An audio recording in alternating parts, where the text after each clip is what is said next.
you got to be up on the steering wheel when you're driving a funny car because you never know where they're going to go.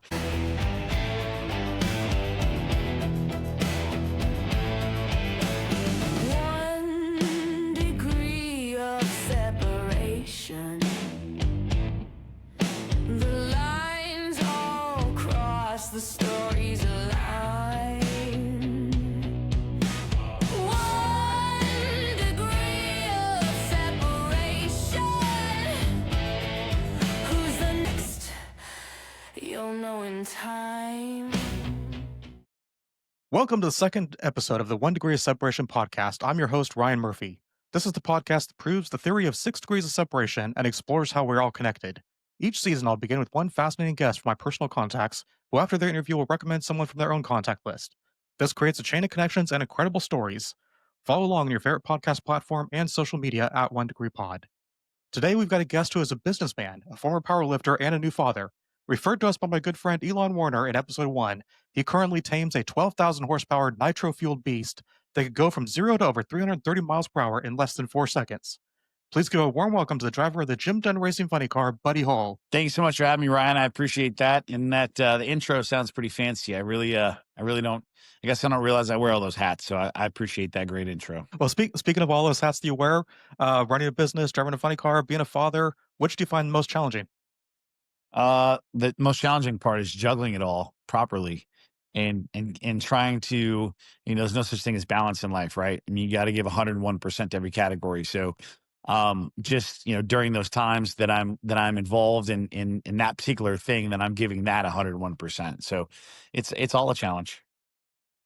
So many people, they don't get to experience the raw power of a funny car in person.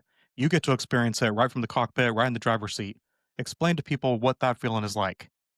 I mean, these vehicles are the most aggressive form of motorsports on the planet. I mean, nothing that has, 8 cylinders with the engine sitting in front of you in the drive shaft between your legs makes 12,000 horsepower, right? So they're aggressive, they're truly taming a beast. It is truly man versus machine. And, you got to be, you got to really want to do this to drive a fuel funny car, right? It's got to be something you really want to do. And love doing it. And I love it. I love driving these funny cars. It's one thing that I'll say that, when I get in that race car and I get those, 3 or 4 or 5 minutes in that race car, it's kind of the only time I have to myself in my entire life. Even when I'm sleeping, I'm surrounded by, my kid or my dogs or my wife or whatever. So that's the only time. I mean, it's just me in that race car. And so I enjoy that time and enjoy that challenge. Speaking of the time where it's just you in that race car, when you're standing on that starting line, what's going through your mind at that time? Just do my job. I kind of have a very specific approach to the way I drive the race car. Um, there's procedures that you must go through perfectly each time before you stage the race car. And then, obviously once, you stage the race car and those lights flash amber, you're on the go. And then it's all reactionary based. So, every time you make a run in a race car, that data gets quote unquote downloaded into your body, right? Your central nervous system and your brain and your eyes have felt that. And so, you become more reactionary to the things that the race car does. And, driving these things, it definitely takes a skill set, but it also takes just true feel. And if you can't necessarily drive by the seat of your pants, then you probably aren't going to be a great funny car driver. So, there's really not a whole lot that goes through my head. It's kind of the same thing every single time. And, if I treat every run the same way, the results are generally, much better. So, but man, it's fun. I bet. Now, before you actually get into the car, do you have like music you're listening to? What do you do to get yourself amped up? No, nothing. So I don't have a specific routine before I get in the car because there's things that could throw that off, right? There's scenarios that could throw that routine off. Maybe the team had a hard time turning the car around. Maybe we had a rain delay. Maybe there was an oil down. So if for some reason any of those things happen and throw you off what one would consider a routine, it may change how you feel about getting in the seat of the race car. So I totally disagree with having this ultimate regimented thing that happens right before you get in the car. As a matter of fact, on purpose, sometimes I switch it up because I don't want to get too into a certain groove or cycle, if you will, because I think it can be bad. Yeah, makes sense. And You don't want to get into a routine because then something else can happen that breaks that routine. So now you've raced in both Top Fuel and Funny Car. What are the most significant differences between the two, and how did you Oh, have to adapt? oh Lord. Well, you know, they're not the same race car. They're just not, you know. There's some obvious differences, such as, one's got the motor in the front, one's got the motor in the back. One's short with a factory style body on it. The other one's, long with just basically 10 work style body on it. So, as far as similarities, the only thing they share in common is the engine and the clutch and tires, and that's about it. Tires, wheels. They're completely different animals. The sensation that you get, the speed, let me back up. The speed and the acceleration sensation that you get in a top field dragster is incredible, right? Because there's nothing in front of you. So you're able to get that view, and it's incredible. But vice versa, the Nitro Funny Car, it is just an evil machine, and it's hunting the entire run. So, you're steering that thing left, right, fighting to keep it in the groove. And I really enjoy that. But, your vision is limited, and the cars don't accelerate quite as hard. So it's a totally different experience. But I definitely prefer the Feel Funny Car. It more suits my driving style, and what's cooler than a Nitro Funny Car? Not much. Now, when Nothing. you say that the Funny Car is hunting, what do you mean by that? Well, it's looking for traction. Both cars are always looking for traction, and the surface offers different levels of traction throughout the racetrack, right? So as those traction levels change, the tires are hunting, right? They're always trying to grab for grip, and during those time periods on the racetrack, in those sections, if you will, where there's not as much grip, the car moves, right? And since the funny car is shorter than the top fuel car, it moves more, right? It has more of a drastic effect on the car. So you got to be up on the steering wheel when you're driving a funny car, because you never know where they're going to go, and you got to be ahead of it, right? There's a thing called being ahead of your race car, and what that means is you're doing your job as the driver to keep that car pointed the right direction. Because if you wait too long and that car gets too sideways, it really can't be recovered unless you take your foot off the pedal, get it back in the middle of the groove, get it straightened out, and then stab the pedal again. And there's just not that much time. So you got to do a great job as the driver and keep the car in the groove. Yeah, I bet. I bet it's quite the challenge. Yeah. um, Speaking of challenges, what are some of the challenges you face outside the car during a race weekend? Weather, sometimes it's hot. I really don't like the heat very much. So you got to stay hydrated. Obviously, rain. Rain's not cool. You can't drag race in the rain. You can't even boat race in the rain, right? There's not much racing that happens in the rain. So that's really it. And sometimes it's cold, right? You got that too. So, you're fighting the elements, right? Because to a certain extent, conditions have to be right in order to drag race. So, what we're looking for is that weather that's, 60 to 85 degrees and with a little bit of overcast to keep the heat out of the track, but that didn't happen very often. Yeah, and I want to talk a little bit too about the crews that work on these funny cars. I mean, if anybody who's been in the pits watches them work, it's quite incredible to see. Tell me a little Yeah. bit about them. Those guys are athletes, the deal is, they have, an hour, give or take, to turn that car around. And what we mean by that is once that car comes back, that entire motor gets stripped down to the short block. New racks goes in, rebuilt cylinder heads, fresh supercharger, fresh clutch pack, and then the whole car goes back together, So these guys are athletes, and of course the cars are designed to come apart and go back together really, really quickly and easily, but still the amount of work that gets done during that time period is absolutely insane. And it's also, it's a dance, right? So, it's like literally watching, people like dance in synchrony, right? It's beautiful. It's just when a team's been together for a while and they work well together, they have like these like areas around them, if you will, like these imaginary fields around their bodies, and the other guys know that that's their field, and like it's like a dance, man. It's really the coolest thing. And I bet. So tell me too a little bit about like what parts on a funny car are burned up every single run. What gets destroyed? Yeah, we're hard on rings, we're hard on bearings, obviously spark plugs, oil. They do get pistons, they do get sleeves, connecting rods. Those are the parts that really get beat up the most, of course. And then supercharger belts. Gates makes a great supercharger belt, but they only last so many runs.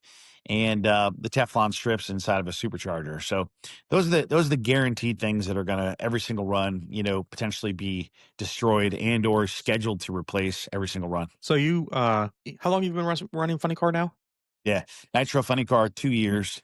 I've been driving these cars for 19 years though. Been drag Okay. racing 19 years. So what do you think the future of Funny Car looks like? How do you see it evolving? Yeah, it's got a bright future. It's definitely the most exciting class in NHRA to watch. They're the most unpredictable race cars, and that gives a heck of a show for the fans. We have some new drivers coming up through the ranks, including myself, that I think is exciting for the fans. NHRA fans love new drivers; they love the underdog, and so you got some new drivers coming up, and I think the future is bright. I think there's a lot of people out there that are interested in Nitro Funny Car, and I think that you're going to see a lot of new sponsors coming into the fold, and it's going to be very, very interesting over the next 5 to 7 years. See how the landscape of the drivers' names change. I think you're going to see a big turnover. You mentioned the driver name change. One that I'm familiar with, obviously, is the Force family. And lately, Brittany retiring, that means no forces on track anymore. How do you think that's going to change the future of the sport? Well, I believe that's the first time ever that there's her first race away is going to be the first time that no one with the last name Force has entered a drag race since or a national event since the 1970s, early 70s. So it's gonna be different. But I live in a fashion that I know that nothing lasts forever. Nothing does. It doesn't matter what it is. Nothing lasts forever. And so it's part of the evolution of our sport, right?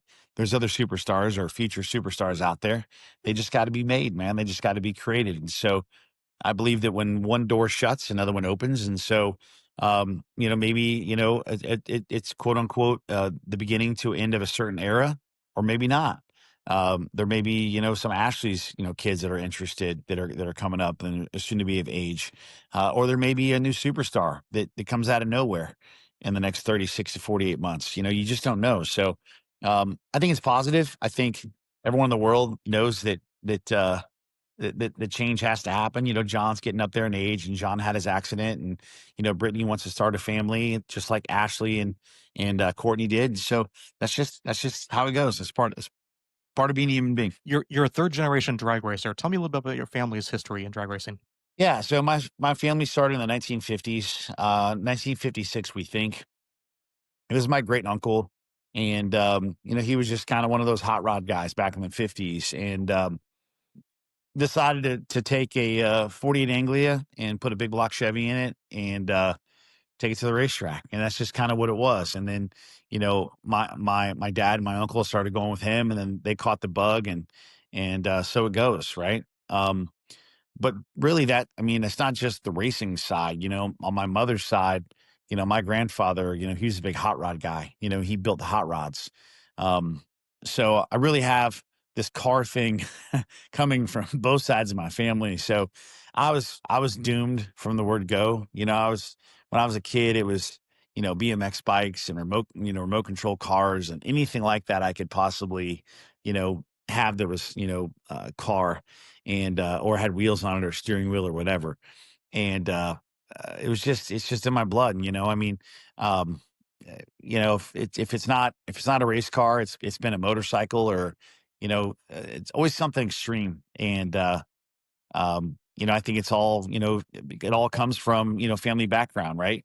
And I got it from both sides. So it's cool. It's a blessing. I hope my son grabs onto it like I did. If he doesn't, he doesn't. That's fine. But so far, so good. He loves everything that's got a wheel or a tire on it and a steering wheel. So it's pretty cool. And has he been out to the track yet? Everywhere we go, he goes. Yep. He Excellent. was he was at the Motorplex all weekend, my wife and I.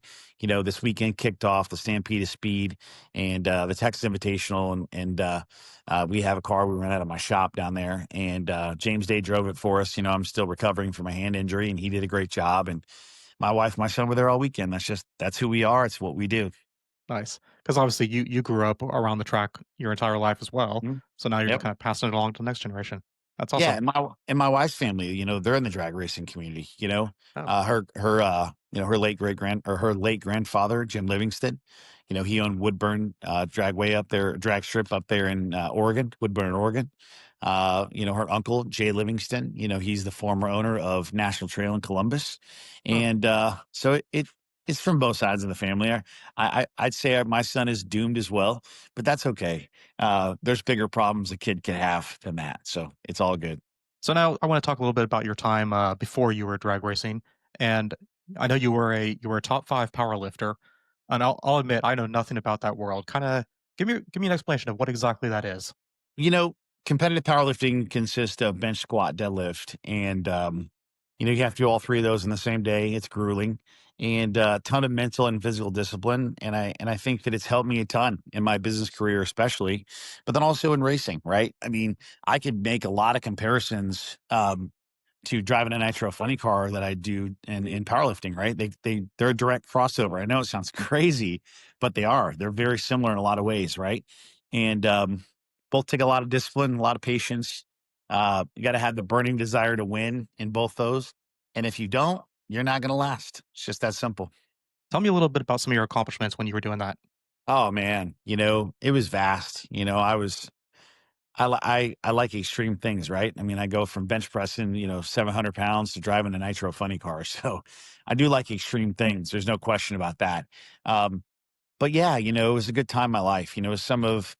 I have lifelong friends like, Michael Moore, for example, that I met during that time of my life. All really strong people and they tend to be grounded people as well, right? And sometimes you look at someone that's really big and muscled up and, maybe has a beard or a goatee and a bald head. You're like, oh, that person's scary, right? They're wild. But it's actually the opposite, right? They're some of the most grounded people. Their whole entire lives revolve around, being healthy and being strong and getting good rest and, being with their family. Like it's not, I mean, really, it's not what you see on the outside is what's on the inside. So, there's just a great community. I still follow competitive powerlifting. I still stalk it, if you will. I still believe that I could do it again if I wanted to. I won't, but I still believe that I could if I decided to make a comeback. I believe I could do it and do it well, but I'll never do it. And so I follow it closely, and I still watch all the records go down. And some of these guys that I competed with are still, kicking the can down the street and still trying to do it. So it's pretty cool.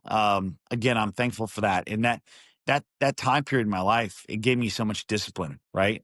During those times, in my early 20s, when a lot of my friends were out having a good time and partying and eating bad food and all that stuff, I couldn't do that, right? I had to be, we trained on the weekends. Our biggest training days were on Saturday, which meant I didn't go out on Friday night.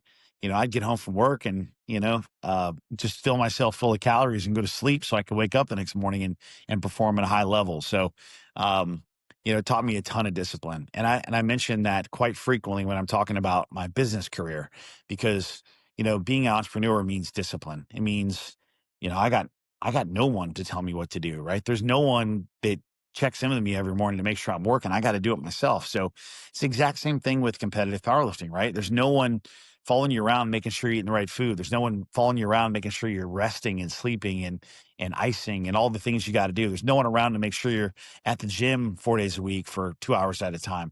It's just something you had to do. So it's really crossed over my business career and also my racing career because driving the car is one thing, but all the other things that go with drag racing take a whole lot of discipline. So I'm sure thankful for that time, and I'm more thankful for those people that I had in my life during that time because boy, we had some really good times. I bet. Now, one thing I'm curious too about with powerlifting, I'm sure you had a very strict diet you had to adhere to. Tell me a little about that. You know, yeah, it was interesting. Not strict, but a lot. So I was consuming anywhere from 6,500 to 10,000 calories a day. Yeah, you had to, because otherwise you're going to deficit. And calorie deficit for a competitive powerlifter is like, it's not good, right? It's bad. So, eating a lot of food was key. And then, trying to eat good food because good food sometimes lacks in calories. So, supplementing, with high calorie shakes and things like that, you know, um, and then flat out sometimes just eating really bad foods to garner the calories that you needed to give yourself the energy that your body needed to be able to perform at a high level. So, man, we used to go to buffets and just, I mean, they'd kick us out. Like we got kicked out of many buffets during that time period, and or go to a steakhouse and order two meals. I mean, we did all that stuff, and people would think it was funny and they laugh at us, but it's like who we were. It's what we did. Um, I can remember, on a bet, this has been years ago. It's over 20 years ago, 25 years ago, eating 4 dozen donuts, and in like 30 minutes. Like it was no big deal, right? I could do that because at that time, my stomach was stretched out and I had an incredible appetite. And so I ate 4 dozen donuts in probably 30 minutes. So, um, yeah, not good for you, but I did it, I'm sure my pancreas was pissed at that time, but yeah, just, it is important. It is important to eat the right way, and you got to give your body a certain amount of fuel that it needs. But sometimes you really kind of don't eat the best foods because of you just need the calories. So Now you mentioned you can kick out of buffets. Did you, when you went into them, did you warn them? Hey, I'm a power lifter. I'm going to be eating a lot. no, but it was pretty obvious. We'd roll in there with, four, five, six of us, and the average weight between all of us was 275. We were all huge dudes, and none of us had much body fat per se. So it was pretty clear what we were there to do. I remember one time specifically, we were at what was it? Was it a golden? I think it was a Golden Corral, is what it was. And we were there for like about 2 hours, 2.5 hours. Each one of us probably had anywhere from 12 to 15 plates of food. And finally, the manager said, "Hey, you guys either pay again or you got to go." And we left. At that point in time, we had just about enough food. So we were just there for like seriously a couple hours, just grazing. We had to meet the next day. We had nothing to do, so we were just there eating. So we probably paid $20 and ate about $150 for the food. Yeah, I actually, my first job out of high school was as a dishwasher at Hometown Buffet. And I remember, one of my least favorite things about that job was that, everybody had to get a new dish every single time they came. Yeah, So the dishes just kept coming kept all coming. night long. Yeah, that So never ended, did it? nope, nope. So you probably would have been my least favorite customer. Yeah, yeah. We it's funny though. We get compliments like, "Well, we do appreciate you guys not wasting the food because whatever went on our plate, went in our mouths." So, but the good old days, yeah. We got kicked out of those types of places every now and again, and we're told not to come back. So, oh well. You're also a successful entrepreneur with your company Vertex Roofing. Yep. How do you balance the high octane world of drag racing with that business? I'm working 7 days a week. I'm on the phone all the time. When I'm at the racetrack, I'm working on, Vertex. And when I'm at Vertex, I'm working on things that require to be worked on before you go to the racetrack. So, it never ends. I'm just lucky to be able to do both of my worlds in terms of business, which is drag racing and Vertex with my wife. My wife is involved in both the sides of the business. And so, it probably wouldn't work otherwise, right? Because we wouldn't get to spend any time together if that were Yeah, the case. So, her and my son both pretty much go everywhere I go, and I'm blessed to be able to do that. nice. And I know here in Texas, we've got storm season coming up here pretty soon. I'm sure Yeah. that's a busy season for the roofing business. It is. It is. We have evolved over the years, and we do a lot of general contracting now. Oh, So yes, it does affect our business, and yes, we do a lot of business that time of year, but it's not something we look forward to. I hate when people's things get torn up. I don't want my things torn up, and so I look at it as a kind of a blessing that my company is one of the companies out there that gets to help these people, get their home back to the condition it was prior to the storm, and I just don't want anybody's stuff get torn up, but we're there if it does. yeah, excellent. Yep. And feel free, obviously, if you want to give a shout out for your business, where people can find you. Yeah, vertexroofers.com. We're easy to find. Facebook, Instagram, we're just Vertex Roofers. It's so simple. So now, as we kind of wrap things up here, without revealing their name, tell me a little bit about the person you're recommending for the next interview. Yeah, so hint that this gentleman's from the era of my life what was powerlifting, and who's someone who's stuck with it for a long, long time and mentored a lot of people, and he's moving into that era of his life where he can't compete as heavy. He's still going hard, he's still going heavy, but not like he used to, and not as often as he used to. And his kids, he's got a little boy that's not so little anymore that he's coaching, and he's turning into a really big, strong kid, and he's moving into that mentorship age of competitive powerlifting, and he sticks with it. And it's really cool to see someone, do something for, basically 3 decades, going on 4 decades. So, ton of knowledge, ton of experience. He's a family guy, very humble and unique. Owns his own gym and owns his own gym to power his hobby. Right? He's not a gym owner because he wants to make money. He's a gym owner out of necessity because he needed a place to work out. Right? And so he created it. He created his own environment and then provided it for a bunch of other great people. So I think he's the perfect guest. Thank you, buddy, and thank you so much for listening, everyone. Check out episode 3 next Tuesday to discover who the next link in the chain is. Be sure to subscribe on YouTube, Spotify, or Apple Music, and follow us on social media at 1 Degree Pod. Have a great day.